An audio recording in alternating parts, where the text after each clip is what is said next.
আজকের ভিডিওটা খুব ইন্টারেস্টিং হতে চলেছে, তোমরা সবাই দেখো।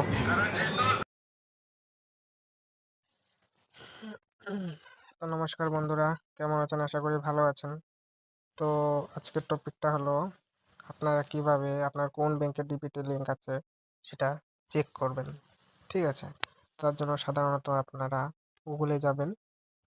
গুগলে গিয়ে এনপিসিআই এই লেখাটা লিখে দেবেন, তারপর সেখানে ক্লিক করবেন। ক্লিক করার পর যে খুলে গেল এনপিসিআই, এই পোর্টালে ক্লিক করবেন। ক্লিক করার পর এখানে উপরে যে থ্রি লাইনটা দেখছেন, এখানে ক্লিক করুন। ক্লিক করার পরে যে কাস্টমার লেখাটা, এখানে ক্লিক করুন। ক্লিক করার পরে যে ভারত সিডিং এনেবেলার বেস, এটাতে ক্লিক করবেন।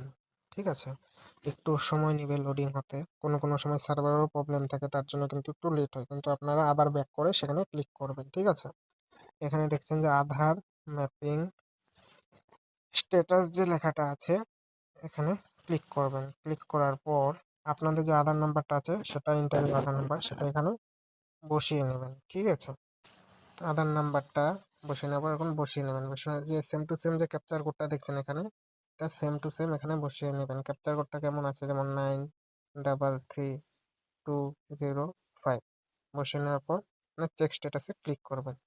তারপর এখানে আপনার যে মনে করুন আপনার যে নাম্বার আছে, যেটার সাথে লিঙ্ক আছে, সেই নাম্বারে একটা ওটিপি আছে।